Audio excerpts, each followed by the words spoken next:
त्यौहार, 5 दिन का त्यौहार रहता है, उसे आप सब मना, आज 5वां दिन है। इसको रंग पंचमी बोलते हैं।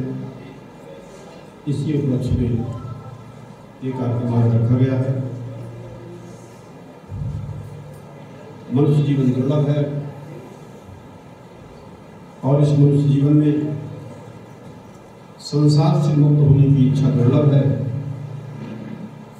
और इस मनुष्य जीवन में महापुरुषों की प्राप्ति दुर्लभ है। तीनों चीजें अति पुण्यात्मा को, अति भाग्यशाली को सहज में ही प्राप्त हो जाती है।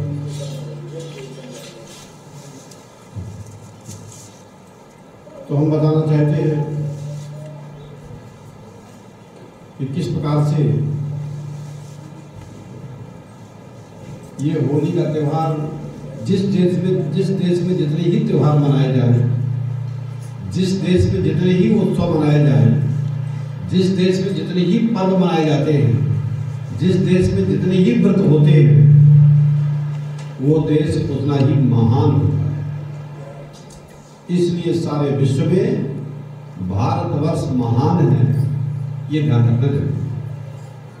व्रत, उत्सव, पर्व तो संपूर्ण विश्व में मनाए जाते हैं, लेकिन धर्म प्रधान भारतवर्ष में इसकी विशेषता है, ये ध्यान रखना। तो ऐसा हुआ कि इसके मूल में जाना पड़ेगा।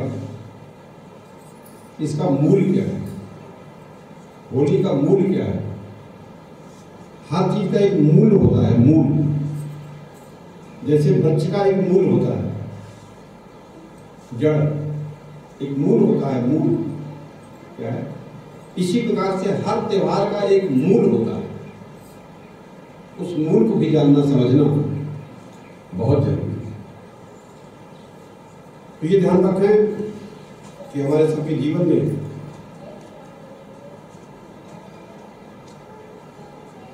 भागवत के 7वें स्कंद में भी प्रहलाद का चरित्र वर्णन किया गया है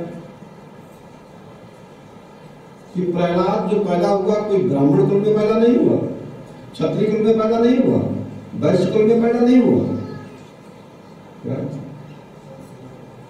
बोले किस कुल में पैदा हुआ? बोले वो राक्षस जाति अपनी अलग ही मानती है। क्या? जो धर्म को नहीं मानते, ईश्वर को नहीं मानते, संविधान को नहीं मानते, वेद को नहीं मानते, क्या है उस और दूसरों को सता करके, दूसरों को पीड़ा दे करके भोग इकट्ठा करना जिनके जीवन का उद्देश्य होता है, वह किसी भी वर्ण के हो, किसी भी जाति के हो, वो राक्षस कहे जाते हैं। राक्षस एक मनोवृत्ति है, एक विचारधारा, दैवी विचारधारा और आसुरी विचारधारा।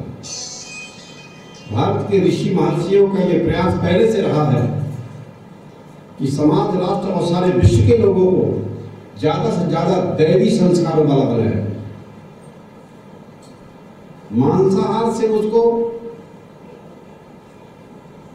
अन्न के आहार में लाया जाए, उसे प्राकृतिक वनस्पति आहार में लाया जाए, उसका आचरण शुद्ध किया जाए, उसका व्यवहार शुद्ध किया जाए।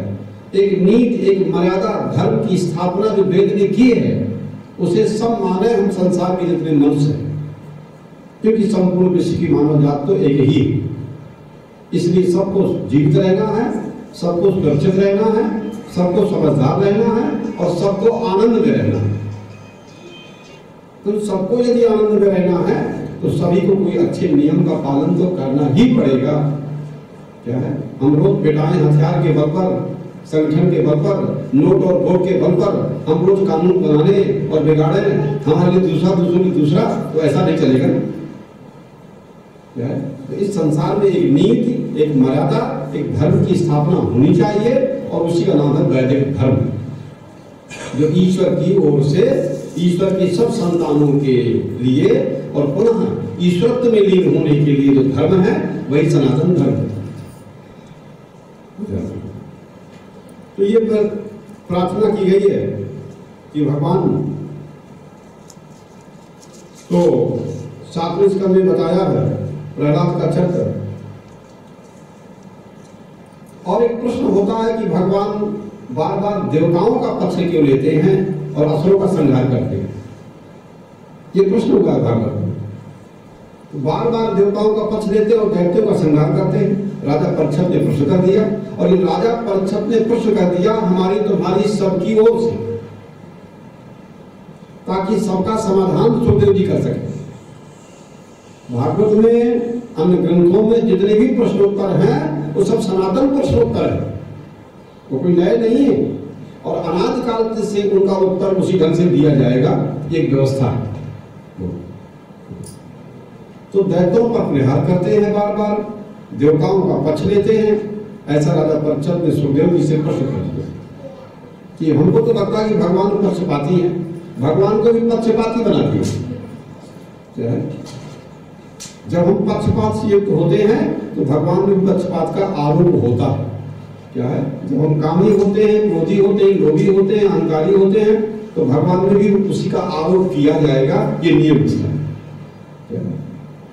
तो भगवान तो पक्षपाती लग रहे हैं, भगवान तो हमें पक्षपाती लग रहे हैं। राजा परीक्षित ने प्रश्न किया सुखदेव जी से, भगवान को तो सबको समदर्शी होना चाहिए। भगवान तो वही है, राजा परीक्षित ने कहा भगवान को तो समदर्शी होना चाहिए, जैसे देवता वैसे दैत्य, किसी का पक्ष ना ले। भगवान दोनों के बराबर होना चाहिए, भगवान को सबको प्रेम करना चाहिए, भगवान तो सबको प्यार दे, भगवान सबको जीवन दे, भगवान सबको ज्ञान दे, भगवान सबको आनंद दे। और भगवान मारते हैं, जीवन दे लेते हैं। और जब देखो, और भगवान तो सबकी आत्मा है, चाहे देवता हो चाहे दैत्य हो, अच्छा बुरा हो, भगवान तो सबकी आत्मा पर छटा जाएगा। तो भगवान सबको प्रेम दे, ज्ञान दे, आनंद दे, मारने वाला काम क्यों करते हैं? तो ऐसे देवताओं का पक्ष भगवान क्यों लेते हैं? इसका कारण क्या है? और दैत्यों को क्यों मारते हैं भगवान? जितने अवतार हुए, जितने भगवान हुए, सब इन्हीं के पीछे पड़े। और ये लड़ाई संसार में अनाथ काल से चल रही है और अभी भी चल रही है, और सृष्टि जब तक रहेगी तब तक यहाँ संघर्ष चलते रहेंगे। कोई नई चीज नहीं है, विचारधारा की लड़ाई है।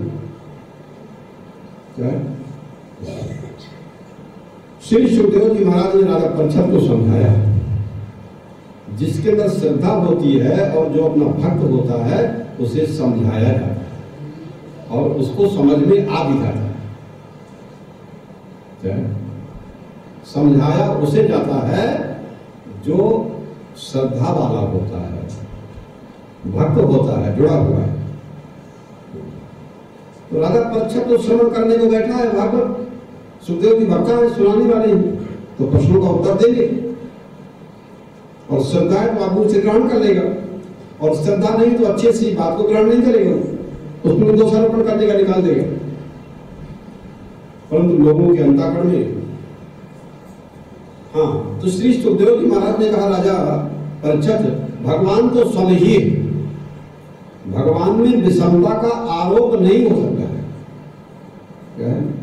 भगवान तो स्वयं ही है, क्योंकि अब लोगों का अंतःकरण जो होता है वो 3 तरह का होता है, सतोगुण, रजोगुण, तमोगुण। माया 3 गुण वाली है, और जो माया 3 गुण वाली है तो लोगों का अंतःकरण तीनों गुणों से घिरा रहता है। अब उसके अनुसार, अब गुणों के अनुसार क्रिया होती है। सतोगुण के अनुसार क्रिया करने वाला अलग होगा, रजोगुण के अनुसार क्रिया करने वाला अलग होगा, और तमोगुण के अनुसार क्रिया करने वाला अलग होगा। एक हो ही नहीं सकता, ये होता है। इसलिए भगवान को सबसे प्यार करते हैं। भगवान में देवता और दैत्य का भेद नहीं हो सकता है, भगवान में ये आरोप नहीं हो सकता है, क्योंकि भगवान की पार्टी की है संत महात्मा श्री सुखदेव जी महाराज, धर्म की जानकार हैं, धर्म स्वरूप है, ज्ञान स्वरूप है, वो ब्रह्म स्वरूप है। क्या है? वही ब्रह्म का, आत्मा का, परमात्मा का, वही उसका प्रतिपादन कर सकते हैं जो जिस विषय का ज्ञाता होता है, और जो जिस विषय का ज्ञाता होता है वही उस बारे में वो प्रमाण होता है, नियम होता है। प्रमाण कौन होता है? प्रमाण कौन होता है? उस विषय का जो जिसको अधिकार होता है, अधिकारी होता है। तो श्री सुखदेव जी महाराज उसके अधिकारी हैं। राजा परीक्षित सुनने का अधिकारी, और जहां अधिकार दोनों होते हैं, जहां दोनों अधिकार संपन्न होते हैं शिष्य और गुरु, वहां गुरु का ज्ञान शिष्य में संचालित हो जाता है। वो उसकी निष्ठा वाला, वेद की निष्ठा वाला, धर्म की निष्ठा वाला, नीति की निष्ठा वाला क्या है, वह भी युक्त हो जाता है, जुड़ जाता है कि उसकी विशेषता है और उसका लाभ उसको मिलने लगता है। फिर उस निष्ठा से नीचे नहीं उतरता है, वो अपनी निष्ठा में रहता है, अपनी महिमा में रहता है। तो इसी प्रकार से भगवान की कोई, इस प्रकार से मनुष्यों में, देवता दानव मानव में भगवान कोई भेद नहीं करते हैं। सुखदेव जी कहते हैं ये भेद भगवान में नहीं है ना, क्योंकि भगवान तो सब में सरीखे एक है। भगवान तो सभी प्राणियों में एक सरीखे आत्मा के रूप में विद्यमान है, उनमें कोई भेद नहीं है। और फिर इसी प्रकार से भगवान एक सरीखे हैं, परंतु फिर भी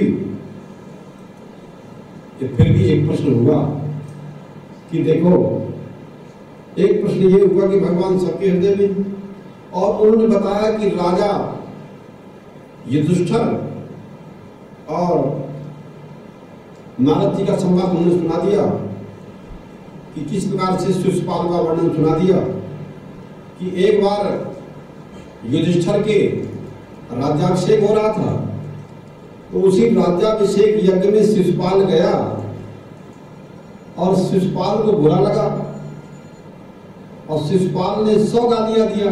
श्री कृष्ण को अध्यक्ष बना दिया गया। तो श्री कृष्ण को अध्यक्ष बना दिया गया तो शिशुपाल को बड़ा उल्टा लगा कि मुझे क्यों नहीं बनाया गया, मुझ में कौन सी कमी है, और श्री कृष्ण को अध्यक्ष बना दिया गया यज्ञ का। तो शिशुपाल ने 100 गालियां निकाली श्री कृष्ण जी को, और श्री कृष्ण सुनते रहे। 100 गाली जब पूरी हो गई तो सुदर्शन चक्र के द्वारा उनका मस्तक कट गया। अब श्री कृष्ण अब शिशुपाल के अंदर से जो आत्मा निकल करके और श्री कृष्ण में प्रवेश हो गई।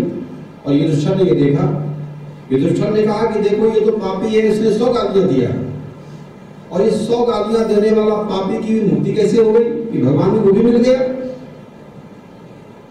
तो नारद जी ने समझाया, भाव कुभाव अनख आलसहु अबुरे नाम जपत मंगल दिस रसा।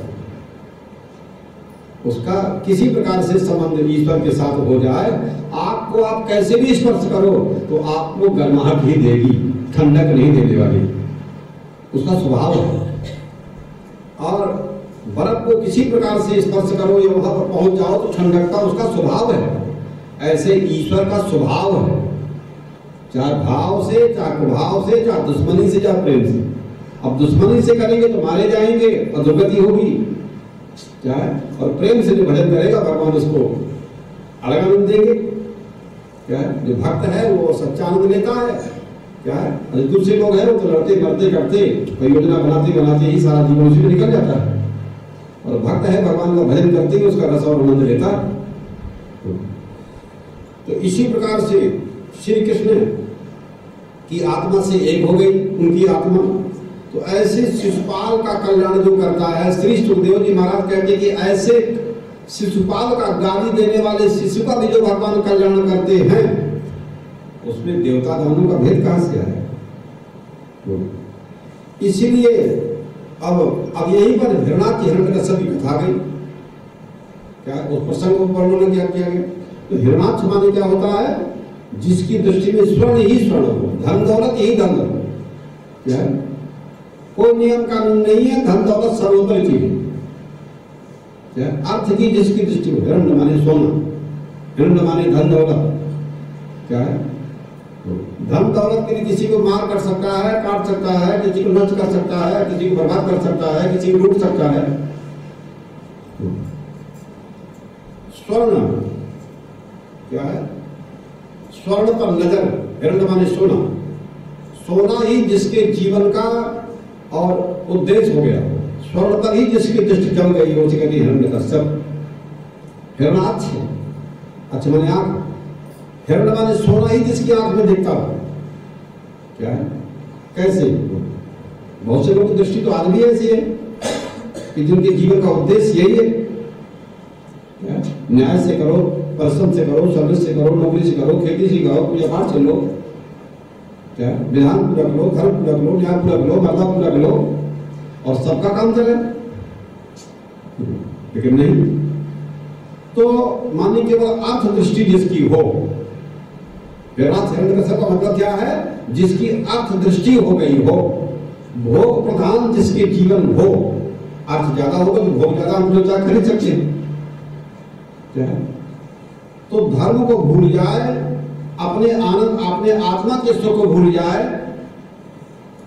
अपने आत्मा का आनंद क्या उसको भूल जाए, धर्म क्या उसको भूल जाए, मोक्ष भूल जाए, गुरु को भूल जाए, गुरु के ज्ञान को भूल जाए, एक नीति संविधान वेद को, मर्यादा को, माने संविधान को भूल जाए, केवल सोना सोना सोना, दिन भर सोना सोना सोना, बस यही चीखता रहे और वही बोलता रहे, तो उसका नाम हिरणाक्ष होता है। क्या होता है? हिरणाक्ष जिसे बोलते हैं। और हिरण्यकश्यप बोलते हैं, माने जो भोग में इतना आसक्त हो जाए, जीवन में भोग में इतना आसक्त हो जाए कि वो ईश्वर की ही भूल जाए। क्या हम भोग भोगें, धन प्राप्त करें, सर्विस से, नौकरी से, व्यापार धंधे से, हर जैसे हो, लेकिन ऐसा नहीं कि हम ईश्वर को ही भूल जाए और धर्म को भूल जाए। ये जरूरी है सबके लिए, धर्म को भूल जाए और हम सारे विश्व को भूल जाए, जनता को भूल जाए और अपनी मौत मसीह में संलग्न रहे, तो इसका नाम होता है हिरणाक्ष। ऐसी दृष्टि वाले लोग पृथ्वी पर अगर आज भी हैं तो बोलिए वो भी हिरणाक्ष हिरण्यकश्यप के भाई बनते। तो दोनों ही दिति के पुत्र हैं, दिति के पुत्र हैं। कश्यप की दो पत्नियां, दिति और अदिति। दिति के द्वारा कौन पैदा होते हैं? दिति के द्वारा, दिति बड़ी रानी है, दिति के द्वारा दैत्य पैदा होते हैं, हिरणाक्ष हिरण्यकश्यप पैदा होते हैं, और उसी परंपरा में प्रहलाद पैदा होता है। क्या है? और माता जो अदिति है उसके द्वारा वामन भगवान पैदा होते हैं, इंद्र पैदा होते हैं, माने देवता पैदा होते हैं। देवता और दैत्य दोनों की माँ अलग अलग है, लेकिन दोनों का बाप एक है, कश्यप जरधन। क्या है? पिता एक ही है। ये भेद कहां से आ गया? देवता दैत्य का भेद आत्मा में नहीं है, देवता दैत्य का भेद ज्ञान होने पर भी नहीं। बोलिए कहां से आ गया? ये आ गया और वृत्ति भेद से आ गया, वृत्ति भेद हो गया। दिति माने भेद बुद्धि, अदिति माने अभेद बुद्धि। तो जिसकी जैसी वृत्ति होती है, क्या है? ये हमारी वृत्तियां ही भेद पैदा कर देती है कि ये हमारा है और ये तुम्हारा। हमारा तुम्हारा ईश्वर ने बनाया नहीं। अगर हमारा तुम्हारा ईश्वर ने बनाया तो व्यवहार के लिए, ये हमारा तुम्हारा, ये हमारा खेत है, तुम्हारा खेत है, तुम्हारी पत्नी तुम्हारा घर है। क्या है? अपने खेत में चाहे देखो, अपनी पत्नी चाहे जगह के पैदा करो, अपनी जगह चाहे ऐसा घर मकान बनाओ, अच्छा जैसे रहो। क्या है? दूसरे पर कब्जा मत करो, दूसरे को ध्यान रखो। ये धर्म की मर्यादा है। बिना धर्म की मर्यादा के समाज में, राष्ट्र में, विश्व में शांति होने वाली नहीं। क्या है? ये ध्यान रखना। तो दिति और कश्यप के संपर्क से जो बच्चे पैदा होते हैं वो कैसे होते हैं? क्या है? बोले हिरणाक्ष हिरण्यकश्यप पैदा होते हैं। अब क्या हुआ? भगवान का दर्शन एक बार दुर्लभ हो गया। एक बार वैकुंठ में भगवान का दर्शन दुर्लभ हो गया भगवान का। अब संत कुमारों से लोगों ने प्रार्थना की कि भगवान नारायण का दर्शन दुर्लभ हो गया है, हमेशा वैकुंठ में रहते हैं, वहां जाने की हिम्मत किसी के अंदर नहीं है, तो आप प्रार्थना करो कि लोक कल्याण के लिए बाहर निकले, राजा को, महाराजा को, ऋषि मुनियों को एक स्थान पर नियमित रूप से नहीं बैठना। ये जो बड़े नेता हैं, बड़े अधिकारी हैं, उनको हमेशा चारों तरफ दृष्टि रखना है। पूरे जिले के अधिकारी हैं, पूरे जिले का ध्यान रखें, प्रदेश के अधिकारी प्रदेश का ध्यान रखें, और देश का अधिकारी देश का ध्यान रखें, और जो वैश्विक जिनके अंदर अधिकार है वो सारे विश्व को ध्यान में रखते हैं। क्या है? सारा विश्व को अपना परिवार समझते हैं, सारे विश्व का हित देखते हैं। तो ये जरूरी है कि जहाँ तक जिसकी अधिकार हो वहाँ तक उसे अपने कर्तव्य का पालन करना चाहिए। सब जनता ने प्रार्थना की कि शरद कुमार ऋषियों से प्रार्थना की कि आप भगवान नारायण के पास बैकुंठ में जाइए और उनसे कहिए कि अपने बैकुंठ से बाहर आइए और अपनी जनता के बीच में आइए। क्या है, क्योंकि जनता जनार्दन है, जनता परेशान हो रही हो, तो इसलिए बड़ों को जनता के बीच में जाना चाहिए, उनको संदेश देना चाहिए, उनको मार्गदर्शन देना चाहिए। वो भ्रमित हो तो उनके भ्रम को दूर करना चाहिए। जीवन में जहाँ संशय हो तो उसको मिटाना चाहिए और जीवन में लोगों के जीवित रहने में, जीवन और आनंद पाने में और समझदारी में जहाँ कमी हो उसको महापुरुषों का काम है कि उसके पूरा करते रहना चाहिए। अनाथ परंपरा है ये, पहली परंपरा क्या है, अनाथ काल से परंपरा है। श्रेष्ठ लोग ऐसा ही करते हैं, वो सबका रंजन करते हैं, प्रजा का रंजन करते हैं, प्रजा को सुखी करते हैं, प्रजा को सुखी रखने का उपाय करते हैं। प्रजा माने संतान होती है। जैसे एक माता पिता अपने बच्चों की संतान के लिए व्यवस्था करती है तो उसकी जिम्मेदारी अपने संतान तक, लेकिन ईश्वर की सब संतानें, परमात्मा की सब संतानें हैं और जहां तक जिसका दायरा हो वहां तक ये सोचना है कि सर्वे भवन्तु सुखिनः सर्वे सन्तु निरामयाः। सभी निरोगी कैसे रहें, सभी स्वस्थ कैसे रहें, सभी जीवित कैसे रहें और सभी आनंद में कैसे रहें। सारे विश्व की मांग है, खाली एक की नहीं, सबकी मांग है। क्या है कि सभी सुखी रहें, सभी निरोगी रहें। आज लोग बढ़ रहे हैं, सारे विश्व में हाहाकार मचा हुआ है। क्यों? सारे विश्व में कितनी मिलावटें हो रही है, कितनी गड़बड़ियां हो रही। रोज तो पेपर में आ रहा है कि नकली दूध पकड़ा जा रहा है, नशे का व्यवहार खूब बढ़ रहा है। अब वो मिलावटें होंगी, आदमी खाएगा भाई तो नुकसान करेगा ही। बोलो, दूध जैसी चीज उसी में चाय बन रही है सबके यहाँ, लोग देख भी रहे हैं दूध से चाय। बोलो, पता नहीं कौन उसको पीना पड़े, कहाँ से भर के आ जाए और कौन पीना पड़े। वे थोड़ी अधिकारी कर्मचारी, सबको नुकसान करेगी। ठीक, तेल घी है मिलावट, वो नुकसान करता है, नशा वो नुकसान करता है। कितनी गंदगी है शहरों में, कितना मलमूत्र भरा हुआ है। क्या है, वो सब निकल नहीं पाता है। कितनी मच्छर पैदा हो रहे हैं, कितनी गंदगी पैदा हो रही है। क्या है, कितने पुराने ढंग शहर बसी में, वहाँ तो कितने घरों में तो पुराने घरों में लेकिन बाथरूम ढंग से नहीं है। क्या है, अच्छे लोगों तो बनवा ले रहे हैं, लेकिन कितने गरीब लोग तो ऐसे रहते हैं कि गंदगी में रह रहे हैं। बड़े मुंबई शहर में देखिए क्या है, और कितने कितने भयंकर रोग पैदा होते हैं, कितनी कितनी गैसें छूट रही हैं कंपनी की और अणुबम की, परमाणु बम की, तरह तरह की वैश्विक महामारियां पैदा हो रही है उससे। कई कई घातक हथियार छूट रहे हैं।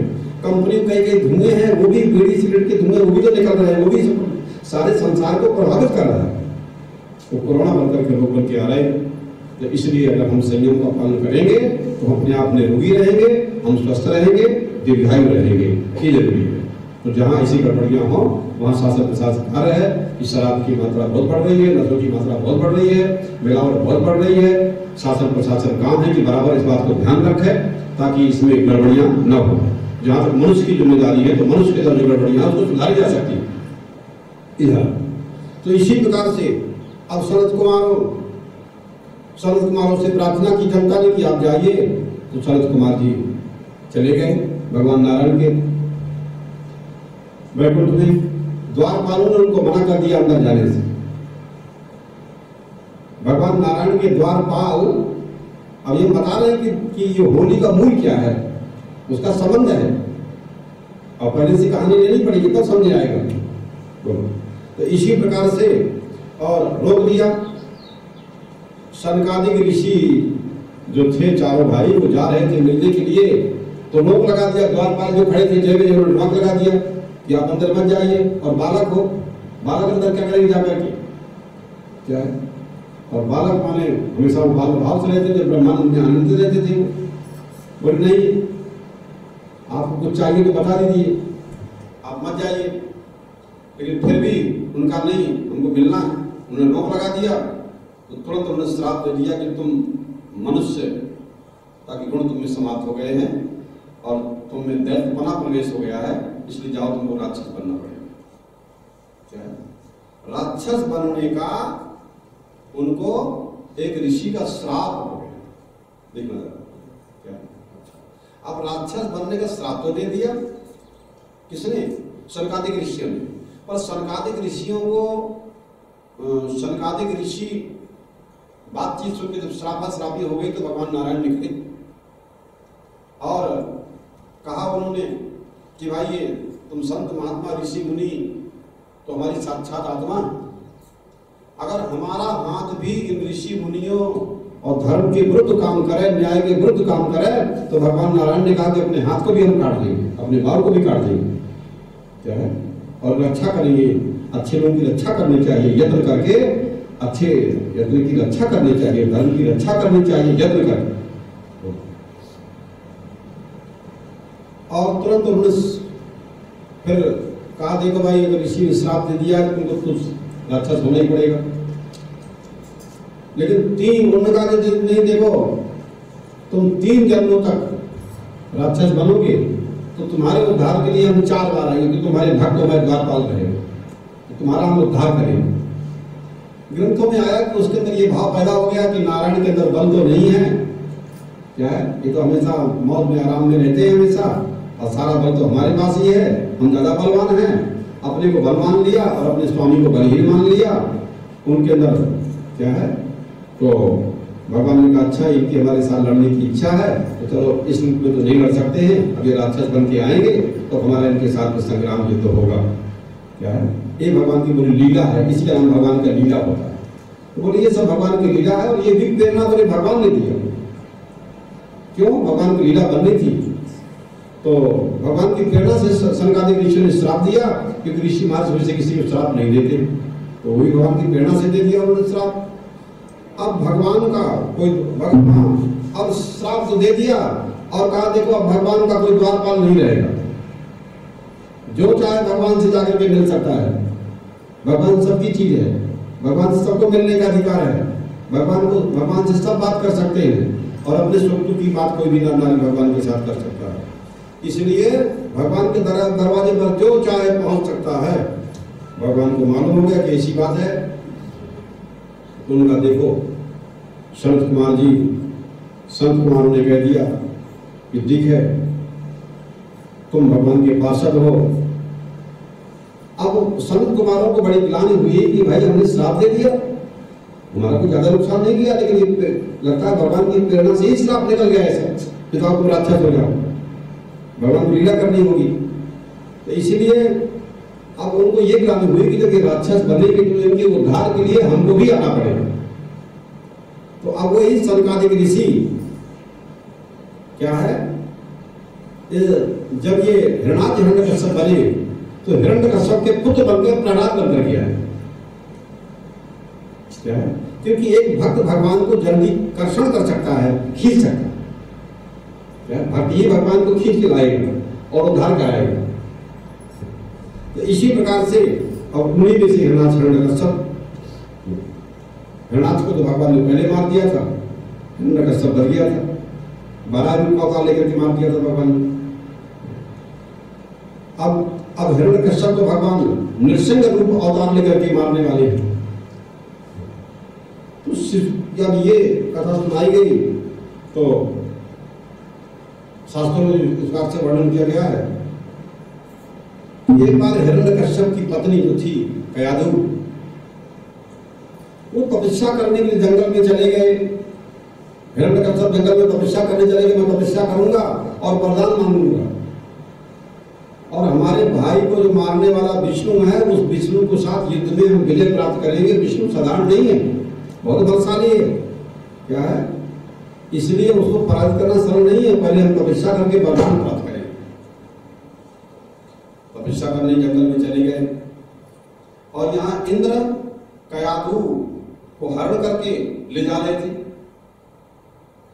इनकी पत्नी को तो नारद ने छुड़ा दिया। नारद जी का देखो, कयाधु के पेट में जो बालक है वो भगवान नारायण का अंश है, और जैसे भगवान अबद्ध होता है, भगवान कोई मार नहीं सकता है, ऐसे भगवान का जो भक्त होता है वह भी अबद्ध होता है, क्योंकि भगवान भक्त की रक्षा करते हैं। भक्त माने जो भगवान से जुड़ा हुआ है, किसी भी जात का, किसी उम्र का हो, अगर कोई भगवान से जुड़ा हुआ है तो जिम्मेदारी भगवान की होती है। जहाँ अपना बल, अपना पौरस, अपना धन, अपना पद, अपनी विद्या बुद्धि का अभिमान नहीं होता है, तो फिर वहां फिर उसकी रक्षा की जिम्मेदारी फिर भगवान की हो जाती है। क्या है, ये धर्मशास्त्र का नियम है। जहाँ अपना बल पुरुषार्थ नहीं होता है, वहां उसकी रक्षा फिर भगवान करते हैं। इस प्रकार से, तो इसी प्रकार से उनका देखो, इसके पेट में बच्चा है, इंद्र ने कहा कि इसके पेट में बच्चा है तो उसको हम मार देंगे, आगे होने वाला हमारा दुश्मन मर जाएगा। मानी दुश्मनी ये पहले चल रहा है। और नारद जी ने कहा गर्भवती पर तुम प्रहार कैसे करोगे? गर्भवती पर नारी पर प्रहार करना शास्त्र सम्मत नहीं है, धर्म सम्मत नहीं है, ये तो अपराध है। बालक पर, महिलाओं पर, बच्चों पर, तो संत स्वभाव के नारियों को, सज्जन लोगों पर बोले इन पर प्रहार नहीं करना चाहिए। क्या गाय पर, कन्या पर, साधु पर, बालक पर, स्त्रियों पर हमारे शास्त्र कहते हैं इन पर प्रहार न करें। और वही शास्त्र कहते नहीं आतंककारी बगा होना, अगर बोले आतंकवादी हो जाए और आतंक का समर्थन कराए तो चाहे कोई भी क्यों ना हो, क्या है बोले उसका निग्रह, उसका नियंत्रण बोले शासन प्रशासन को करना चाहिए, उसको दंड देना चाहिए। और वो दंड देना धर्म के अंतर्गत होता है, ऐसा होता है। अब नारद जी ने उसको वहां छुड़ा दिया और अपने आश्रम पर ले गए उसको, कैदू को, हिरण्यकश्यप की पत्नी को, और इच्छा प्रसूत होने का वरदान दे दिया कि तुम जब चाहो तो तुम्हारी संतान हो। और वो आश्रम पर वही प्रसाद देती रही, सत्संग सुनती रही, और गर्भ में उसका बच्चा पलता रहा, बढ़ता रहा। वही प्रहलाद था। तो भगवान का भक्त होगा। नारद जी ने कहा तुम्हारा बच्चा भगवान का भक्त होगा, और भगवान के भक्त का कोई अनिष्ट नहीं कर सकता। हिरण्यकश्यप ने, उसके बाप ने भी अपने पुत्र प्रहलाद को मारने का बहुत प्रयास किया, लेकिन कोई अनिष्ट नहीं कर सका। क्यों? क्योंकि भगवान उसके रक्षक थे। जिस प्रभु ने हम आप सब लोगों को पैदा किया है, अगर वही हमारा तुम्हारा रक्षक हो जाए तो सारे हथियार फेल हो जाएंगे, सारे संगठन फेल हो जाएंगे। क्या है? क्या आपको मालूम है? रावण की इतनी बड़ी सेना और इतनी बड़ी वीरता, इतना बड़ा पिताई का ईमान सब खत्म हो गया राम के, क्या है, राम के धर्म और शील, नीति और मर्यादा के सामने। क्या है? तो इसका भी बड़ा महत्व होता है। नारद जी ने कहा कि देखो ये भगवान का भक्त है, और ये जब तुम चाहोगे तभी इस बाहर बच्चा निकलेगा।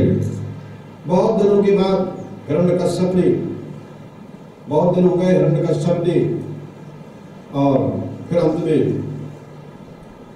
ब्रह्मा जी ने वरदान दे दिया हिरण्यकश्यप को जंगल में कि ठीक है तुम चाहते क्या हो। उसने कहा कि महाराज हम कभी नहीं मरे। तो ब्रह्मा जी ने कहा मरना ही पड़ेगा, शरीरधारी जितने भी हैं उनको तो एक दिन मरना ही पड़ेगा, उसकी दवा अभी तक नहीं बनी। लेकिन चाहे रावण को देखो, चाहे कुंभकर्ण को देखो, चाहे हिरणाक्ष को देखो, चाहे हिरण्यकश्यप को देखो, चाहे महिषासुर को देखो, किसी भी शास्त्र में देखो, जिन राक्षसों ने जितनी तपस्या किया है उन्होंने वरदान यही मांगा है। चाहे शंकर जी से वरदान मांगे, चाहे ब्रह्मा जी से वरदान मांगे, पर यही वरदान मांगा कि हम का हो के मरे न मारे, हम किसी के मारे मरे नहीं, हमको ये वरदान दे। इसका मतलब कि हम अत्याचार करें, ये मतलब हम चाहे लोग खूब मारे और हम मरे नहीं, तो ये उल्टा नियम हो गया ना। क्या जो अनावश्यक दूसरों को मारेगा, पीड़ा देगा, तो उसको तो मरने को तैयार रहना पड़ेगा ना, नहीं रहना पड़ेगा। तो सृष्टि एक नियम चल रही है, सृष्टि एक मर्यादा चल रही है, सृष्टि में एक संविधान है, और वो संविधान होता है वैदिक संविधान। क्या है? राजनीति बदलती रहती है और धर्म सनातन होता है, वो बदलता नहीं। और उसी सनातन धर्म की रक्षा करने के लिए भगवान के अवतार होते हैं, इसीलिए गुरु परंपरा होती है जो भगवान से चली हुई है। भगवान के सब संतानों के लिए इसी प्रकार से परंपरा चलती रहेगी।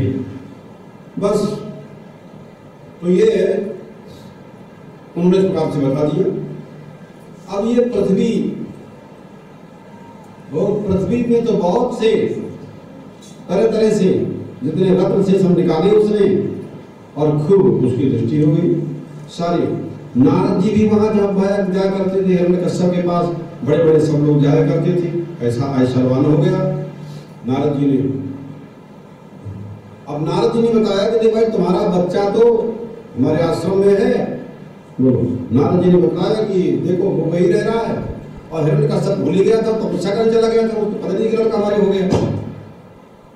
तो नारद जी ने जाकर परिचय कराया और कहा देखो तुम्हारा बेटा है, ये तुम्हारी पत्नी है, ये ध्यान रखना बिल्कुल। और पहले के लोग जो बड़े बड़े लोग थे ना, वो अपने बच्चों को गोद में जल्दी नहीं लेते थे, छोटे बच्चों को ना। क्यों? वो पहले स्वतंत्र हो जाए, पहले हमारा बच्चा समझदार हो जाए, गुरुकुल आश्रम पर पढ़ जाए, पहले क्या है योग बन जाए, शिक्षा दे दी जाए, और कुटुंब से बाहर रह करके अध्ययन करने की आवश्यकता होती है। ब्रह्मचर्य काल में नियम होता है। क्या है, अगर घर में ही बच्चा पढ़ेगा तो घर के राग द्वेष, घर के संस्कार उसमें मलिन रहेंगे। पार्टी बंदी, किसी दोस्त के दुश्मन, तो बच्चे के अंदर संस्कार जम जाएगा। और जो पढ़ेगा नहीं, शिक्षित नहीं, और जो अशिक्षित रहेगा उसके अंदर राग द्वेष का संस्कार ज्यादा होगा, दोस्त दुश्मनी का संस्कार ज्यादा होगा। और जो बाहर रह करके पढ़ते हैं थोड़ा इससे अलग रहते हैं, और उनको मालूम पड़ता है कि सारा संसार अपना परिवार है भाई, और हम सबको ध्यान रखना है, दूसरों का भी ध्यान रखना है, दूसरे हमारा ध्यान रखें और हम दूसरों का ध्यान रखें, ये होता है। तो इसी प्रकार से प्रहलाद तो बड़े ज्ञानी थे, समझदार थे। नारद जी ने उनको उपदेश कर दिया, और नारद जी का उपदेश वो ठीक से ग्रहण कर लेते थे, बढ़िया अच्छी तरह से सब ग्रहण कर लिया। अब उसे मालूम हो गया कि मैं शुद्ध बुद्ध निरंतर आत्मा हूं, भगवान की भक्ति कर लेनी चाहिए। और ये उसको मालूम है कि भगवान की भक्ति करने में सभी स्वतंत्र हैं। भगवान की भक्ति करने में किसी उम्र, कोई जाति बंधन नहीं है, कोई संप्रदाय और न कोई वर्ण बंधन कारक है। किसी भी जाति का हो, किसी वर्ण का हो, किसी भी उम्र अवस्था का है, तो भगवान की भक्ति करने का अधिकार सभी को है। ये प्रहलाद जी बजाय करते हैं। माने ये देखो, प्रहलाद जी साफ कह रहे हैं कि भगवान की भक्ति करने में जात पात का कोई बंधन नहीं, बिल्कुल नहीं। माने भक्ति करने के सभी अधिकारी हैं, और किसी भी उम्र वाला हो तो भगवान की भक्ति कर सकता है। ये ध्यान रखना। बहुत पढ़ने की ज्यादा जरूरत नहीं, ज्यादा ऋषि होने की जरूरत नहीं है। प्रहलाद कहते हैं ज्यादा सदाचारी होने की जरूरत नहीं है। प्रहलाद कहते हैं कि भगवान तो खाली भक्ति से ही प्रसन्न हो जाते हैं।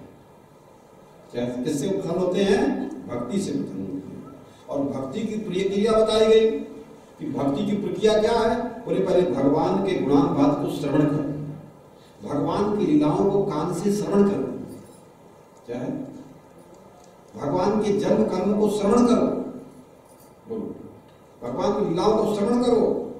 और फिर भगवान के श्रवण कर, गुणों को श्रवण करने के बाद, जैसे बेटा पैदा होता और बेटा कान से सुन ले तो खुशी हो जाती।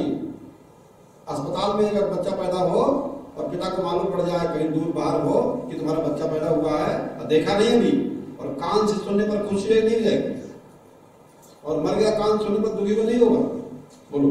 तो इसी प्रकार से भगवान की लीला चरित्रों को सुन करके हमारे हृदय में वैसी ही प्रसन्नता हो जैसे दशरथ पुत्र जन्म सुन काना और मानव ब्रह्मानंद समा। क्या है?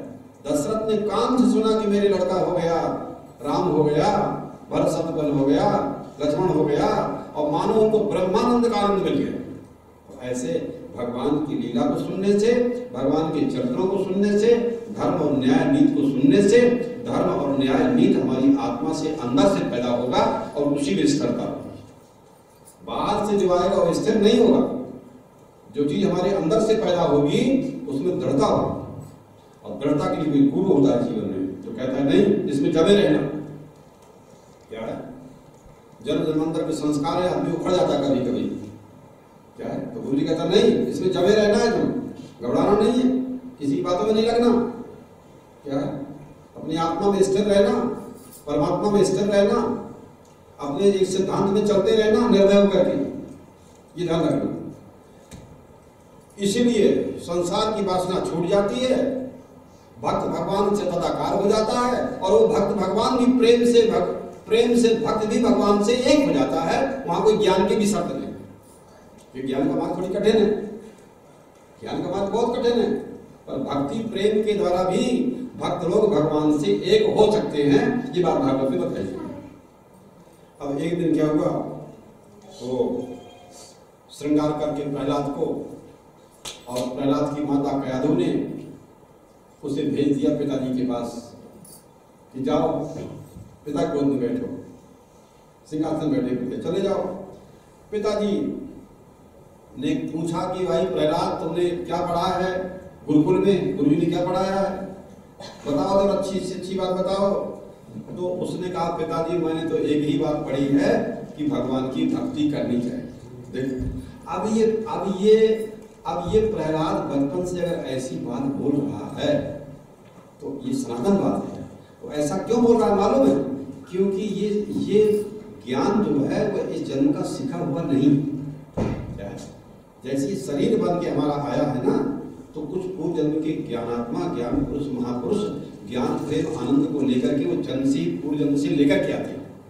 उनका जन्म ही उस काल के लिए हुआ है। तो वो अपनी निष्ठा से फिर देखते नहीं है चाहे कुछ भी हो जाए, क्या है कितना कैसा हो जाए, लेकिन वो अपने रास्ते में चलते रहते हैं क्योंकि उनका पुराना संस्कार है। और जिन नर नारी को पुराना नींव मजबूत नहीं होती है वो तो बड़े बड़े भवन गिर जाते हैं। तो इसलिए हमारी नींव मजबूत जरूरी होनी चाहिए, ये तो बहुत आवश्यक है। प्रहलाद ने बताया कि पिताजी हमने तो यही सीखा है अभी तक कि भगवान की भक्ति करनी चाहिए। उन्होंने ये बता दिया कि हमने तो यही पढ़ा है। अब हिरण्यकश्यप के मन में आया कि लगता है कि हमारे जो दुश्मन लोग हैं, देवता लोग, वो कहीं मिल गए हुए हैं हमारे गुरुजनों से और वो इनको ऐसा सिखा रहे हैं। इसलिए हमारी बुद्धि को हमारे बच्चों को बुद्धि को बिगाड़ रहा है कोई, इसलिए इसकी ठीक से देखभाल करना चाहिए। गुरुजनों को बुलाया, शुक्राचार्य के बालक से संडामर्क उनको बुलाया, बोले देखो ठीक से पढ़ाना है इस बच्चे को, क्या है बिगड़ देना पाए बच्चा, हमारी जिम्मेदारी। तो इसी प्रकार से संडामर्क उनका नाम था। संडामर्क ने पूछा प्रहलाद से, छोटे से बालक प्रहलाद से, ये बताओ कि ये तो हमने तुमको कभी पढ़ाया ही नहीं कि तुमको भगवान की भक्ति करना चाहिए। और पिताजी पूछ रहे कि तुमने क्या पढ़ाया, तो वो तो जो पढ़ाया है वो तो तुम बता नहीं रहे हो, और तुम कहते हो कि भगवान की भक्ति करना चाहिए। पिताजी हम तो यही पढ़ा, हमने तो यही पढ़ा है। और गुरु जी कह रहे हैं कि हमने तो पढ़ाया ही नहीं तुमको, ये तो तुम बता रहे हो, ऐसा क्यों कर रहे हो? तो उन्होंने बताया कि देखो गुरु जी, आप सिखाए, आपने बताया कि सिखाया किसी को नहीं जाता है, भगवान तो सबके हृदय बैठे, भगवान तो सबके हृदय में बैठे हुए हैं और वही भगवान प्रेरणा देते हैं। और मुझे जब भगवान प्रेरणा देते हैं, क्या है, उसी ने मुझे प्रेरणा दिया है और उसकी प्रेरणा से ही मैं बोलता हूँ, उसकी प्रेरणा से ही मैं चलता हूँ, उसकी प्रेरणा से मैं करता हूँ। तो उन प्रेरक रघुवंश विभूषण जिस नर नारी के हृदय में प्रेरणा देने वाले भगवान हैं, प्रेरणा के मूल में ईश्वर है, बोले उससे गलती भूल नहीं हो, क्या है, क्योंकि उसके मूल में ईश्वर बैठा है, वो प्रेरणा देने वाला है। और प्रेरक रघुवंश विभूषण, जब भगवान हृदय प्रेरणा देगा कि ऐसा करो तो आदमी वैसा करेगा और उसका कल्याण मंगल होता है। अच्छा, एक होता है प्रेरणा के अनुसार, एक होता है ईश्वर प्रेरणा के अनुसार कार्य करना, और एक होता है जीव अपनी वासना के बशवर्ती होकर काम करना। तो जीव जब अपनी वासना के बशवर्ती के अनुसार होकर काम करता है तो पाप पुण्य वाला होता है, धर्म अधर्म वाला काम होता है, क्या है, उससे अच्छा भी होगा और उससे बुरा भी होगा, स्वाभाविक होगा। उसकी वासना पता नहीं कब कैसी जाकर हो जाए, अच्छी वासना भी हो सकती है, उसकी बुरी वासना भी हो सकती है। तो जीव के अंदर जो बुरी वासना है वो बुरा बनाएगी, बुरा कराएगी, क्या है, और जो जीव के अंदर जो अशुभ वासना है वो अशुभ कराएगी, और जीव की शुभ वासना है वो शुभ कराएगी। तो जैसे जिस जीव की जैसी वासना होती है, वो वासना के वशवर्ती होकर के जीव ऐसा कर्म करने को बाध्य होता है, ये नियम होता है। और हर जीव अपना चित्त में अपना संस्कार लेकर के आया, शुभ अशुभ दोनों कर्मों का संस्कार की वासना लेकर के जीव आया है। अब यहाँ उपासना के द्वारा वासना को बदलना होता है। बिना उपासना के, बिना महापुरुषों की उपासना के, बिना गुरु उपासना के जीवन की ये वासना दूर नहीं होती। अशुभ वासना को दूर करने के लिए शुभ वासना चाहिए, माने सत्संग चाहिए, भगवान का दर्शन चाहिए, प्रसाद चाहिए। तो प्रहलाद ने कहा कि हमारे पिताजी, तो पूछा कि तुमने क्या पढ़ाई किया है, तो हमने कह दिया कि भगवान की भक्ति करनी चाहिए, हमने तो यही पढ़ा है, यही मूल है। ठीक पढ़ाने पर अब प्रहलाद क्या करते थे, जब टाइम मिल जाता था तो सब बच्चों को इकट्ठा करके और उनको पढ़ाया करते थे। क्या है, धीरे धीरे पाठशाला में कीर्तन होने लगा, नारायण के नाम का कीर्तन हो गया और नारायण के नाम से वो घबराते थे हिरण्यकश्यप, क्योंकि भगवान नारायण ने और उनके भाई विष्णु ने उनका वध किया था हिरण्याक्ष का, तो उनको दुश्मन मानता था। अब ये प्रहलाद उस घर में उनका बच्चा बनकर के और भगवान का भक्त बनकर दिया गया। अब वो नारायण का भक्त है, एक दूसरी पार्टी का, एक दूसरी पार्टी का है। तो ये राजनीतिक पार्टी, यही राजनीति है। क्या राजनीति नई नहीं है, तो पहले भी थी और आज भी और आगे भी रहेगी। सबको अधिकार है, कौन अब जो जिस गुणों से युक्त होगा उस पार्टी में रहेगा। एक ही माता पिता की उत्पन्न संतान है, वही देवता बनता है, कोई दैत्य बनता है, जिसका जैसा संस्कार है वैसा बनता है, और जिसका जैसा संस्कार है, जिसके जो जिस गुणों से परिपूर्ण है वैसा आचरण करेगा। आचरण से मालूम पड़ता है। लक्षण प्रमाणाभ्याम वस्तु सिद्धि, किसी भी वस्तु की सिद्धि उसके लक्षण और प्रमाण से मालूम पड़ता है, व्यवहार से मालूम पड़ता है। तो पाठशाला में कीर्तन होने लगा। अब फिर डरे वो, क्या है, फिर से गए हिरण्यकश्यप के पास। हिरण्यकश्यप ने पूछा कि इन दिनों तुमने क्या पढ़ा है, तो बताओ। ये तुम बताओ प्रहलाद की अर्थ का उपार्जन कैसे करना है, तुम्हें राजा बनना है ना, और ये बताओ कि अर्थ का वितरण कैसे करना है, और ये बताओ कि शत्रुओं का नाश कैसे करना है, अपने राज्य को और कैसे विस्तार किया जाए, और ये बताओ काम भोग कैसे करना चाहिए, विनिमय कैसे करना चाहिए, अर्थ कैसे कमाना चाहिए, क्या है? और बोले ये बता दो। तो प्रहलाद ने कहा कि पिताजी भगवान की भक्ति करनी चाहिए और ये सब चीजें बन जाती हैं उसी से जो आप कह रहे हैं। क्या तरह तरह से अब हिरण्यकश्यप को बहुत गुस्सा लगा, बहुत गुस्सा लगा, इतना गुस्सा लगा कि अपने पुत्र को बहुत तकलीफ दिया, बहुत दुख दिया। अपने पुरुष से कहा, सिपाहियों से कहा, अपने आदमियों से कहा, बोले इसे मारो, इसे पकड़ो। समझाया गया, मान नहीं रहा है। तरह तरह से पीटने की कोशिश की गई। क्या है, अब हाथियों से कुचलाने की कोशिश की गई, त्रिशूल मारने की कोशिश की गई, पहाड़ से पटका दिया गया, पानी में डुबा दिया गया, पानी फेंक दिया गया समुद्र में, लेकिन वो वहां भी भगवान ने उसकी रक्षा कर दी, मरा ही नहीं। क्या है, अब प्रहलाद की जो भुआ थी हिरण्यकश्यप की बहन, उसको ये वरदान प्राप्त था कि तुमको आग नहीं जलाएगी, ये वरदान मिल गया था। पर ये कह दिया था कि अगर तुम किसी भक्त को परेशान करोगे तो ये वरदान फिर वहां लागू नहीं होगा। अब हिरण्यकश्यप ने अपनी बहन से कहा कि तुम इस प्रहलाद को लेकर आग में बैठ जाओ, ये मर जाएगा, ये हमारा दुश्मन हमारे घर में पैदा हो गया, हमारी पार्टी के विपरीत जा रहा है, हमारे नियम सिद्धांत की विपरीत जा रहा है, इसको तो मारना पड़ेगा। लेकिन वो किसी प्रकार से मरता ही नहीं है, तो आग में जलाओ तो जरूर मर जाएगा, तुम तो जलोगी नहीं और ये बच्चा जल जाएगा। वो तैयार नहीं हो रही थी, लेकिन राजनीति का बड़ा चक्कर होता है, डरवा दिया, अगर तुम ये काम नहीं करोगे तुमको खतरा होगा, तुम्ही को मारना पड़ेगा। क्या है, तो इसलिए अधिकार होता है राजनीति में। बहुत घबरा दिया, मारने को तैयार हो गए, वो बेचारी तैयार हो गई। अब वो होलिका छोटे से 5 साल के बालक प्रहलाद को लेकर बैठ गई। अब वो होलिका तो जल गई और प्रहलाद उसी में जला ही नहीं। ऐसा हुआ। आज तक फिर वो हर साल जलाया जाता है, होलिका जलाई जाती। क्या है, होलिका जलाई जाती, होलिका जल गई, लेकिन प्रहलाद नहीं जलता। उसमें जो सत्य है वो नहीं जलता है, उसमें जो धर्म है वो नहीं जलता है, उसमें जो भगवान का भक्त है वो नहीं जलता है, आत्मा नहीं जलता है।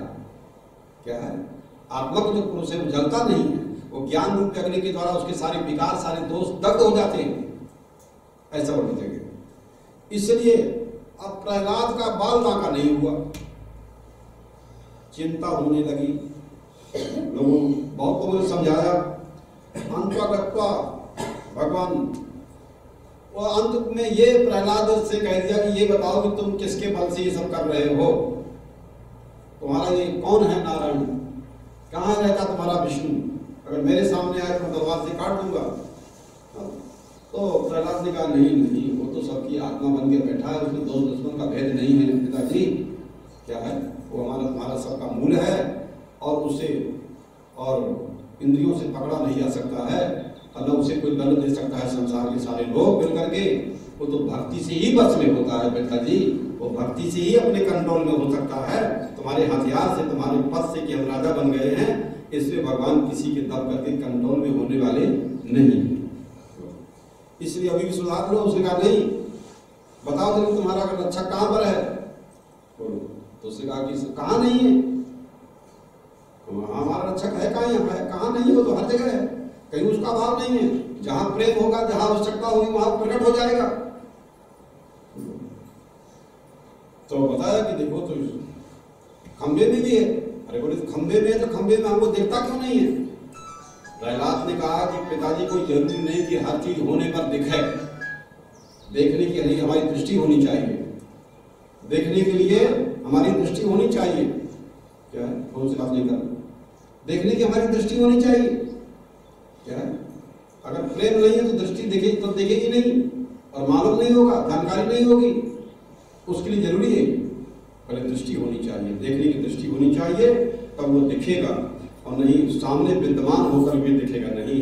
हर लकड़ी में आग रहती है पर आग से दिखती नहीं है, थोड़ा घर्षण करोगे तो आग पैदा हो जाती है।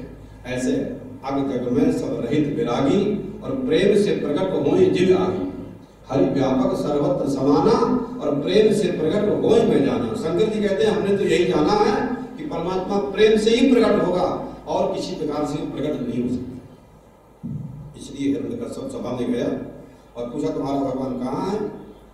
तो प्रहलाद ने कहा कि मुझ में है, तुझ में है, और सामने जो खंबा है इसमें भी, और तुम्हारी तलवार में भी, और तुम में भी है। पर विकारों के बसवर्ती जो होता है उसे अपने में दिखता है, और जब अपने में तो दूसरे का दिखेगा। न तुम मुझ में देख पाओगे, न तलवार में देख पाओगे, न मूर्ति में देख पाओगे, तुम देख ही नहीं पाओगे। क्या है, प्रेम होता है तब दिखता है। क्या है, जहाँ प्रेम होता है तब उसका सही दर्शन होता है, और जब प्रेम नहीं होता है तो सही दर्शन नहीं होता है। इसलिए खंबे में एक घूसा मारा उसने, हिरण्यकश्यप ने गुस्सा में, कृष्ण भगवान उससे प्रकट हो गए और हिरण्यकश्यप को तुरंत नष्ट कर दिया, और जो राजगद्दी थी उसमें जाकर के बैठ गए सिंहासन पर नरसिंह भगवान, और अपने ऊपर का भाग तो मनुष्य का, और यहाँ से गर्दन के नीचे का भाग सब शेर का था, नरसिंह ऐसा बनाया, क्योंकि उसने वरदान मांग लिया था कि मैं आदमी से न मरूं, किसी देवता से न मरूं, राक्षस से न मरूं, और किसी से प्राणी से न मरूं। क्या है, दिन को नहीं, रात को नहीं, बाहर नहीं, अंदर नहीं। तो भगवान ने सारे वरदान पूरे कर दिया। बोले देख, मैं मनुष्य भी नहीं हूँ, देवता भी नहीं हूँ, और बाहर भी नहीं हूँ, अंदर भी नहीं हूँ। देखो देवी मार रहा हूँ, शाम भी नहीं है, रात भी नहीं है, देखो संध्या का समय है। सारे नियम कानून को हमने पालन कर दिया है, लेकिन याद रखना कि हर जन्म के साथ मृत्यु रहती। क्या है, हर जन्म के साथ, हर जन्म लेने वाले को ना इच्छा हो तो मरना पड़ेगा। तो ऐसे जन्म हुआ है तो मरने की भी तैयारी आदमी करना चाहिए। और अध्यात्म का सही रहस्य जब आदमी समझ लेता है तो खुशी खुशी मरने को तैयार रहता है, और खुशी खुशी मरने का समय है तो बड़े प्रेम से मर जाना चाहिए। यानी कि डॉक्टर अस्पताल बचाएगा, वहाँ कहीं कोई बचाने वाला नहीं है, फिर भी दवा औषध करना चाहिए, रोग की दवा औषध लेना चाहिए, संयम का पालन करना चाहिए। संयम के द्वारा ही रक्षा होगी शरीर की, और मन की रक्षा होगी। और जो नारी संयम नहीं करेगा, खाली दवा डॉक्टर पर विश्वास करेगा, तो डॉक्टर दवा भी कह देता कि भैया अब इस पर कोई दवा का असर इस पर नहीं हो रहा है, भाई हमारा इलाज इस पर अब काम नहीं कर रहा है, अब तुम भगवान का ध्यान करो। डॉक्टर में अंत में ऐसा भी बोल देता है। एक ऐसी स्थिति आती है कि जहाँ दवा डॉक्टर भी काम नहीं देता है। रोग को दूर करने के लिए दवा डॉक्टर होता है, लेकिन जो जीव का भोग होता है वो डॉक्टर से और दवा से भी ठीक नहीं होता। ठीक हो जाए, रोग ठीक हो जाए तो रोग हो गया, दवा से ठीक हो जाए, और दवा से ठीक ना हो जाए तो समझो कि इस जीव का भोग है। और भोग तो भोगने से ही पूरा होता है। ये शरीर जो मिला है उस सुख दुख का भोग भोगने के लिए मिला हुआ। क्या है, तो अपने कर्मों के द्वारा हम अपने कर्मों का भोग सब जीव को करना पड़ता है। इसलिए सभी नर नारियों को और ईश्वर का विधान जो मंगलमय है उसे समझ करके और संयम में नर नारी ज्ञान मिलता है, संयम में आदमी दीर्घायु रहता है, स्वस्थ रहता है। फिर वो आयुर्वेद दवा उसके लिए दवा का ही काम करती है, खाना पीना उसका, और उसी स्वस्थ रहता है। क्या है, ये ध्यान रखना। तो राजगद्दी पर तो उस पर विराजमान हो गए और ब्रह्मा जी से जितने वरदान मिले थे सब उन्होंने पालन कर लिया। और अंत में मनुष्य की बुद्धि जहां तक नहीं पहुंचती है, याद रखना कि वह हम ईश्वर कर सकता है। हिरण्यकश्यप की बुद्धि जहां तक नहीं पहुंच सकी, क्या है, बड़े बड़े लोगों की बुद्धि जहां पर नहीं पहुंच सकती है, बड़े बड़ों की अकल जहां काम नहीं करती है, याद रखना कि वहां तक मनुष्य की जहां तक पहुंच नहीं होती बुद्धि की, वहां भी ईश्वर पहुंच सकता है। और हर प्राणी को कर्म का फल ईश्वर देता है। देत ईश फल हृदय विचारी, ईश्वर हृदय में विचार करके फल देता है, उसको किसी गवाही की जरूरत नहीं। क्या है, ये ध्यान रखना। तो इसी प्रकार से भगवान की जो ऐसी स्थिति है वो तो बहुत ही विलक्षण है, बहुत कल्याणकारी है, बहुत मंगलकारी है, धर्म की ऐसी परंपरा है, ये ध्यान रखना जरूरी है। अब आप कहोगे कि तो भगवान ने उनको मार दिया, तो पापियों को तो यही निश्चय होता है कि धर्म नाम की कोई वस्तु नहीं। बोलो, अधर्मी और पापी तो यही सोचता है कि भगवान नाम की कोई चीज नहीं है और धर्म नाम की कोई चीज नहीं। हम धर्म उसे कहते हैं सनातन धर्मी लोग, जो भगवान के द्वारा भगवान की सब संतानों को पुनः भगवान से मिलाने के जो नियम कानून हैं उन्हें हम धर्म समझ रहे हैं। धर्म खाली पूजे पाठ नहीं होता है। क्या है, धर्म वो चीज है कि हमें तुम्हें धारण किए है, सारे मानव समाज को धारण किए है, जो सबको धारण किए हैं। क्या है ये, तो हम भी धारण करेंगे। क्या है, तो हम सुरक्षित रहेंगे, और अगर हम धारण नहीं करेंगे तो हम सुरक्षित कैसे रहेंगे। क्या है, इसलिए धर्म एवं हतोहंति धर्मो रक्षत रक्षता, धर्म का जो रक्षण करता है धर्म उसकी रक्षा करता है, और जो धर्म की परवाह नहीं करता है फिर उसकी भी कोई परवाह नहीं करता है। न फिर हथियार काम आता है, न सेना काम आती है, न बुद्धि काम आता है, न कोई पद काम देता है। एक ऐसी अवस्था होती है कि रावण को फिर कुछ भी काम नहीं देता। 1 लाख दूध 1.25 लाख नाती उस रावण घर दिया लगाती, सब खत्म हो गया राम के सामने, राम के धर्म के सामने। राम की नीति सब गुरु वशिष्ठ ने राम को ऐसा ज्ञान दिया था, राम धर्म की रक्षा के लिए हमेशा धनुष बाण रखो। राम पुरुषार्थ और परमात्मा दोनों एक चीज है, निरंतर हिम्मत नहीं हारना, हमेशा पुरुषार्थ करते रहो, और धर्म की रक्षा के लिए राम निरंतर संघर्ष करते रहो।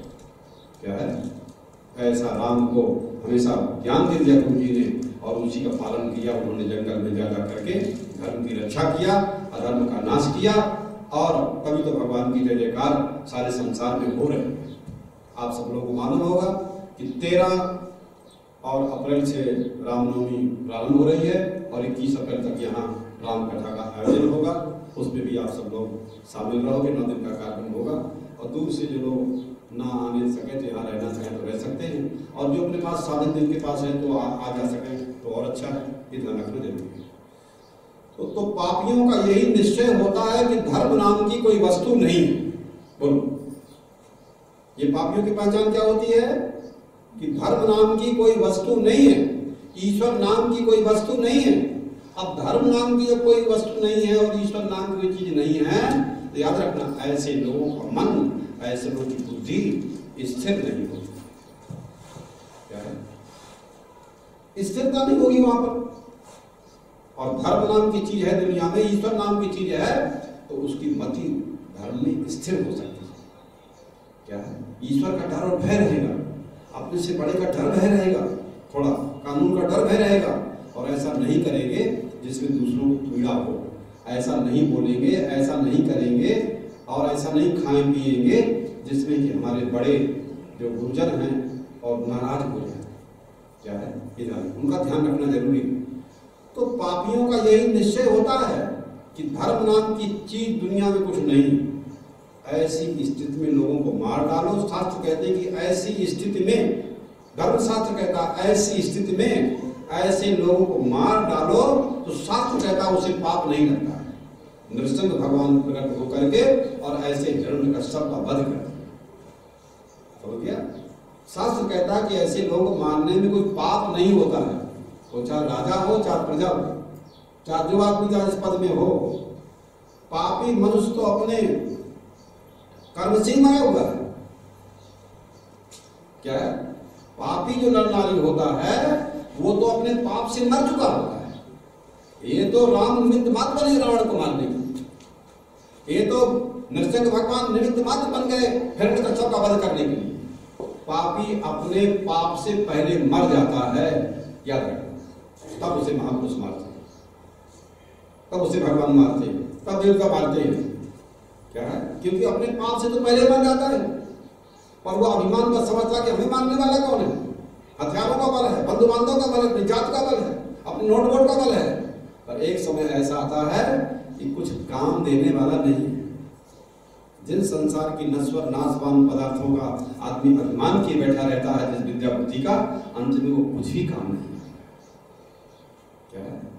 इसलिए पहले से ही हम सही मार्ग का आश्रय लिए रहें, धर्म का आश्रय लिए रहें, ज्ञान का आश्रय लिए रहें, गुरुजनों का आश्रय लिए रहें, उसी से हमारी बुद्धि और शुद्ध रहती है। ध्यान रखना है। ऐसी स्थिति में और उसको मार डाला जाए तो हमारा धर्म शास्त्र कहता है कि उसे कोई पाप नहीं पड़ता है। मारने वाले को पाप नहीं पड़ता है। किसी नृसिंह भगवान को पाप नहीं पड़ा, राम भगवान को पाप नहीं पड़ा, देवी दुर्गा ने शुंभ निशुंभ जैसे दैत्यों को मार दिया, क्या है, और कोई पाप ही नहीं पड़ा। तो पापी मनुष्य तो अपने कर्म से मरा हुआ है, और उसे जो मारता है वो तो मरे हुए को मारता है कि नहीं मारता है? बोलो। शासन का भी आदेश होता है तो जिंदा मुर्दा पकड़ के लाओ, काउंटर कर दो, मार दो। बोलो, वो तो और इनाम मिलता है। क्या है? सेना में, पुलिस में, फौज में अगर कोई ऐसा काम करता है तो उसको इनाम मिलता है, पदोन्नति होती है, बहादुरी मानी जाती है उसकी। बोलो, उसके मारने का पाप नहीं लगता है। कोई मनुष्य इस हद बुद्धि पापियों के वध का नियम ले सकता है, ऐसा शास्त्र। कोई भी मनुष्य, कोई भी मानव हो, इन हद बुद्धि, हद माने खत्म हो गई जिनकी बुद्धि, और दुष्टता बढ़ जाती है उनकी, जिनकी बुद्धि हद बुद्धि हो जाती है। क्या है? इसलिए प्रजा का रंजन करने के कारण, प्रजा को सुख देने के कारण वो राजा कहा जाता है। राजा वही है जो प्रजा को सुखी करे, प्रजा का रंजन करे। क्या है? वो वही जो सबको ज्ञान दे, और ज्ञान दे करके सबको सुखी करता है। ज्ञान सर्वोपरि होता है और प्रजा का रंजन होता है। राजा प्रजा का रंजन करता है, प्रजा को सुखी करने के सारे उपाय सोचता है कि देश में कैसे सुख रहे, समृद्धि रहे, कैसे सब सुरक्षित रहे, कैसे सब ठीक रहे, कैसे सब साधन हो जाए, कैसे सब ये सब व्यवस्था हो रही है। तो इसी प्रकार से, और सबको फिर अंत में प्रजा का रंजन करने के कारण उसे राजा कहा जाता है। इसलिए प्रजा वर्ग को पीड़ित होने से, प्रजा को पीड़ित होने से बचाता है, वो क्षत्रिय कहा जाता है। प्रजा को पीड़ित होने से जो बचाता है, माने सबकी रक्षा कर सके, और सबकी रक्षा कर सके, खाली अपनी जात की नहीं। क्या है?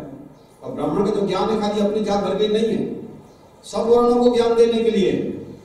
क्षत्रिय के पास जो बल है वो सबकी रक्षा करने के लिए, कोई किसी को सताए नहीं, खड़ा हो जाए। बोलो, सबको अधिकार है ना, कोई किसी को शिकायत करना, जाकर पुलिस को शिकायत कर दी, साहब को परेशान कर रहा है, कोई किसी को सताए नहीं, और तुरंत जाकर के वहां पर ध्यान रखें। तो इसी प्रकार से और निरंतर उनको अपने कार्य में चलते रहना चाहिए, उससे धर्म का रक्षण होता है।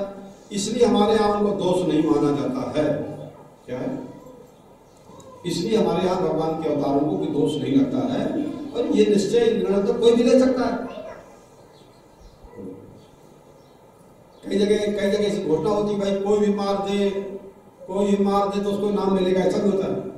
कोई भी सूचना दे दे भाई तो उसको इनाम मिलेगा, ऐसा भी होता है। इसलिए हमारे अवतारों पर, हमारे भगवानों पर कोई आक्षेप नहीं लगा सकता कि वो पापी है। पाप और पुण्य से मनमानी नहीं होता है। पाप और पुण्य का निर्णय शास्त्र के अनुसार होता है, संविधान के अनुसार होता है। क्या है? मारने से पाप थोड़ी लग जाता है, न्यायाधीश तो कहता है जल्लाद से कि जाओ फांसी पे चढ़ा दे इसको, तो क्या न्यायाधीश को पाप लगेगा क्या? जल्लाद को पाप लगेगा क्या? पाप और पुण्य का निर्णय नोट बोर्ड से नहीं होता है। पाप और पुण्य का निर्णय, धर्म अधर्म का निर्णय शास्त्रीय कदम होता है, माने संविधान से होता है। जैसे इस देश का एक संविधान बना हुआ है, संविधान बदलता रहता है। अंग्रेजों का संविधान दूसरा था, उसके पहले इस्लाम का संस्कार दूसरा था, उसके पहले छत्तीस राजा थे उनका संविधान दूसरा था, स्मृतियों के आधार पर धर्म शास्त्र संस्कार था। और आज का दूसरा बना हुआ है अभी ये क्या है, संसद वाले इसमें अभी नया है। और ऐसे पता नहीं कब तक चले ये, अब फिर कभी बदल जाए, शाश्वत नहीं है। तो याद रखना जो वैदिक सनातन धर्म का जो संविधान है, वेद का, वो शाश्वत है और उसी धर्म की रक्षा के लिए भगवान के अवतार होते हैं। क्या है यहाँ ये भी जो संविधान है वो उसका नजर न करें। राजा प्रजा राष्ट्र सब संकट में पड़ जाते हैं। राजा प्रजा राष्ट्र सबकी उन्नति होती है जहां धर्म का आदर होता है। धर्मो विश्व जगता प्रतिष्ठा, और संपूर्ण विश्व जितना भी है वो धर्म के द्वारा ही प्रतिष्ठित है। क्या है तो प्रजा का रक्षण तो दो प्रकार से होता है। क्या है, राजा का दंड और आचार का अनुशासन। क्या है, आचार का अनुशासन बना रहे। क्या है, आचार के अनुशासन में लोग रहें तो अपने आप सब ठीक रहे। हम अनुशासन को नहीं मानते तो इसी तरह परेशानियां पैदा होती हैं। तो इसी प्रकार से अब ब्रह्मा जी ने तो पहले ही सत्य को बता दिया। ब्रह्मा जी ने तो पहले ही सत्य को बता दिया कि अच्छी तरह प्रयोग में लाया हुआ दंड प्रजा की रक्षा करता है। क्या है, ब्रह्मा जी ने पहले ही बता दिया कि अच्छी तरह से अगर दंड का इस्तेमाल किया जाए तो दंड से प्रजा की रक्षा होती है, दंड से धर्म की रक्षा होती है। दंड किसी को पीड़ा देने के लिए नहीं। जब आग बुझने लगती है, क्या है, जब आग बुझती है तो फूंक की फटकार पड़ने पर डर जाती है और दंड के भय से वो भी प्रज्वलित होती है। तो विधाता ने दंड का विधान इस उद्देश्य से किया है कि ब्राह्मण क्षत्रिय वर्ण सभी अधिकारी कर्मचारी नारायण सभी जितने वर्ण के लोग हैं, सभी जातियों के लोग हैं, सभी धर्मों के लोग हैं, सभी विश्व के लोग हैं, बोले वो सब चारों वर्णों के लोग आनंद में रहें। सबको आनंद में रहने का अधिकार है। जैसे हमको आनंद में रहने का अधिकार है तो दूसरों को तो आनंद में रहने का अधिकार है कि नहीं। हम आनंद में रहें और दूसरों को भी आनंद में रहने दें। हम जीवित रहें और दूसरों को भी जीवित रहने दें, और हम समझदार रहें, दूसरे भी समझदार बने। यही तो धर्म हुआ। तो सब में अच्छी नीति का बर्ताव हो और पृथ्वी पर धर्म की रक्षा हो और पृथ्वी पर अर्थ की भी रक्षा हो। अर्थ की भी रक्षा होनी चाहिए पृथ्वी में। अर्थ सबको मिलना चाहिए, अर्थ सभी कमाए, धर्म की रक्षा होनी चाहिए। इसलिए चाहे कोई भी क्यों न हो, दंड के भय से सभी नारी, चाहे ब्रह्मचारी हो, चाहे गृहस्थी हो, चाहे वानप्रस्थी हो, चाहे सन्यासी हो, और चाहे जिस वर्ण का हो, चाहे जिस आश्रम का हो। हमारे शास्त्र कहते हैं कि ये सब मनुष्य दंड के भय से अपने अपने मार्ग पर स्थिर रहते हैं। अगर इस दुनिया में दंड का भय ना रहे और जिसको दंड का भय खत्म हो जाता है वो देखो कितने उपद्रव करते हैं और कितने परेशान होते हैं। फिर स्वयं परेशान होते हैं, दूसरे परेशान होते हैं। उन्हें दंड का भय नहीं है कि दंड मिलेगा। मालूम कानून तोड़ेगा तो परेशानी पैदा होगी।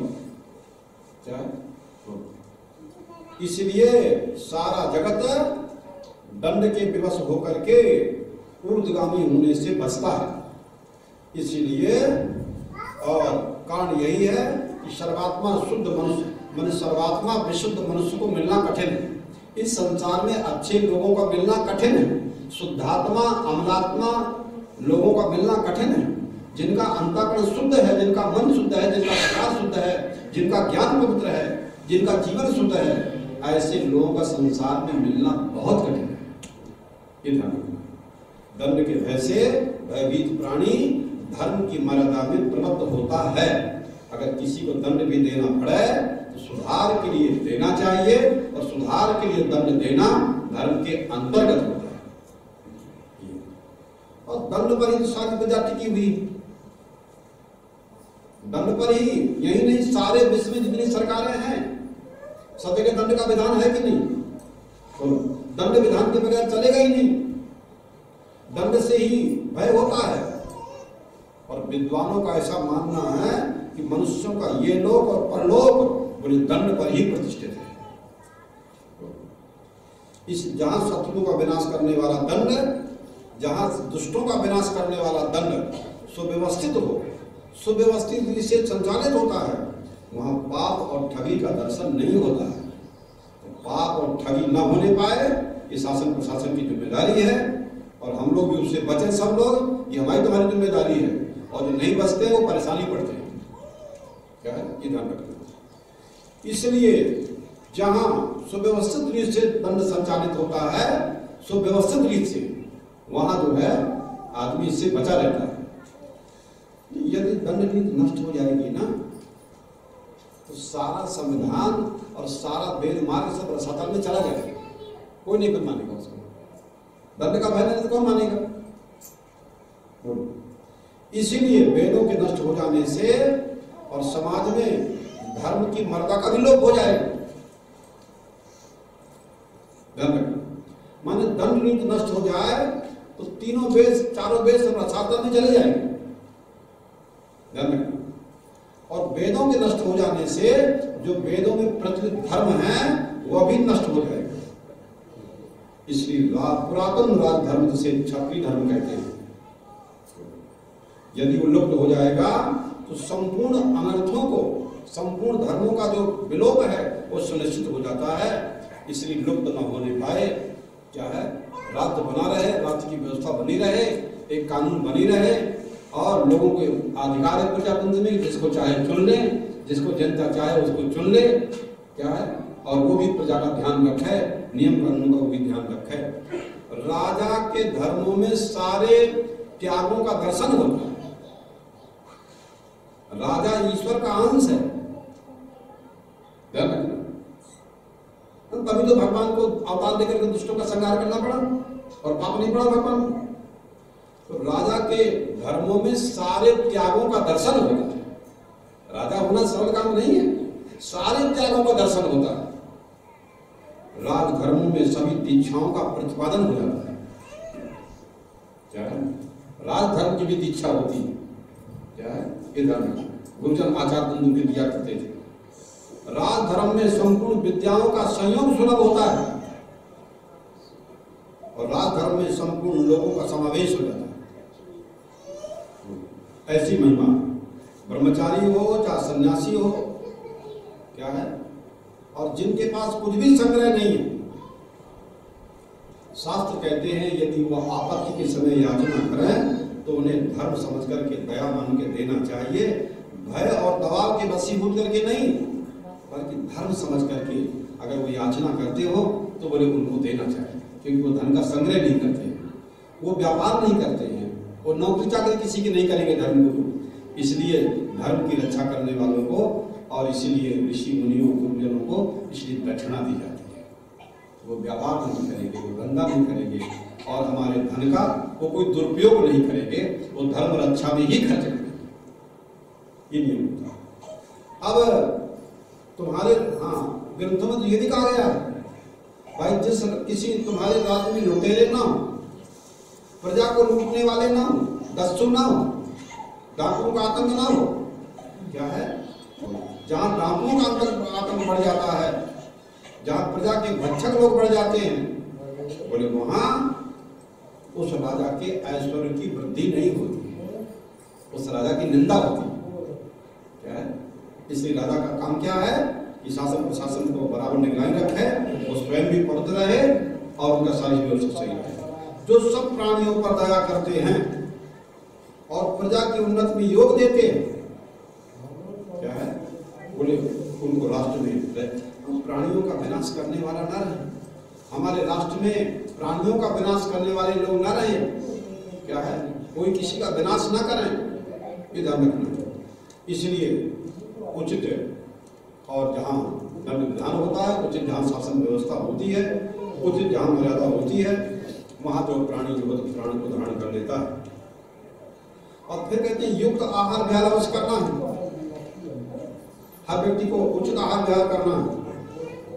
उक्त आहार के लिए माने उचित आहार के लिए, उचित युक्त आहार के लिए क्या बोलते हैं, उचित आहार के लिए मनुष्य को यत्न जरूर करना चाहिए। भूख लगी तो भोजन चाहिए, उसको कपड़े चाहिए, मकान चाहिए, कुछ साधन चाहिए, बच्चों को पढ़ाना है, उनको संबंध करना है तो बोले उसके लिए मनुष्य को धन चाहिए और उचित साधन चाहिए। तो हर नर नारी को उचित साधन मिलना चाहिए।